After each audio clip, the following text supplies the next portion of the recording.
हाँ सुना, आया आया आया आया, सुना सुना सुना।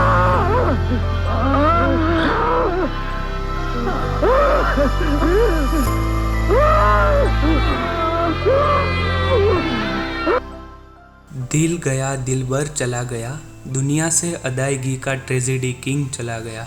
कोई क्या कहे, क्या क्या कहे, कितना कहे, कैसे कहे।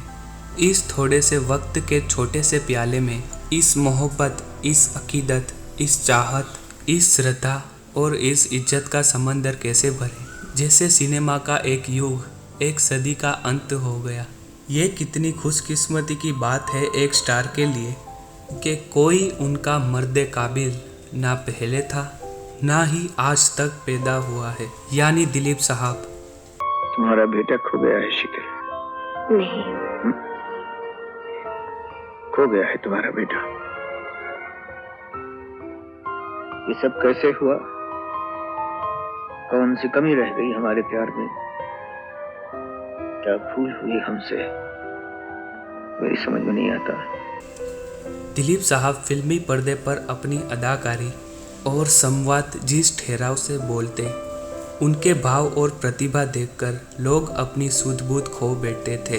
कौन कमबख्त है जो बर्दाश्त करने के लिए पीता है? मैं तो पीता हूं कि बस सांस ले सकूं। जब आन फिल्म बनी थी, पाकिस्तान में रिलीज हुई थी, तो मौलवी साहब कहते थे ये कमबख्त नमाजी कहाँ गए हैं। जरूर आन फिल्म देखने चले गए होंगे दिलीप कुमार जी की। हमारे हिंदुस्तान की तरह पाकिस्तान में भी दिलीप साहब के चाहने वाले बेशुमार है। आज जितना हिंदुस्तान ने खोया है, उतना ही पाकिस्तान ने भी खोया है। हमें हिंदुस्तान की खून की सौगंध है मोहन।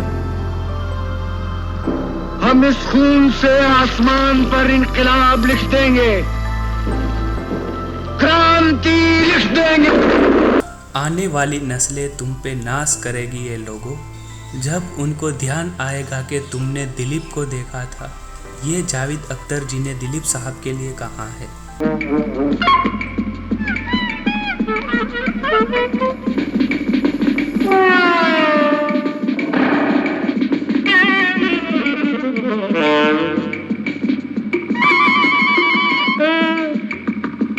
दिलीप साहब जैसी सूफियाना शख्सियत ऊपर वाला इस दुनिया को बड़ी कंजूसी से बख्शता है। दिलीप कुमार के जाने से सिनेमा के एक युग, एक सदी की समाप्ति हो गई। अभिनय पूर्ण सम्राट के जाने से अभिनय अनाथ हो गया। ये अनुपम खेर जी ने दिलीप साहब के लिए कहा है। बड़ा आदमी अगर बनना हो चौधरी, तो छोटी हरकतें मत करना।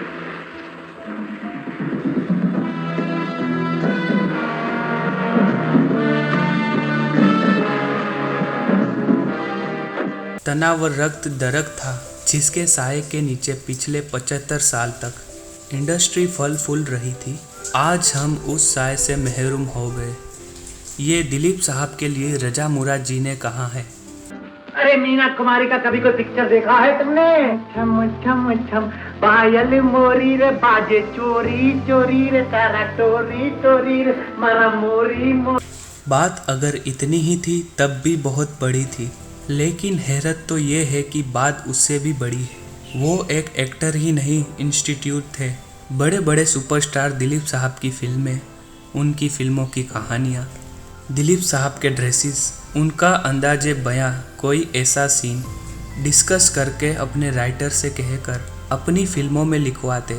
जब ब्लैक एंड वाइट का दौर था 1967, मैंने उन्हें स्टूडियो में देखा था। उनकी जुल्फ़ें हवा में उड़ रही थी, वाइट शर्ट और वाइट पैंट पहनी हुई थी, मर्सिडीज खड़ी थी। माशाल्लाह उनके चेहरे की चमक ऐसी थी कि कोई भी उनको चूम ले। ऐसा जूनियर महमूद जी ने दिलीप साहब के बारे में कहा है। अभी मैं बिल्कुल बेहोश नहीं होता, कुछ होश रह ही जाता है। होश से कह दो, कभी होश ना आने पाए।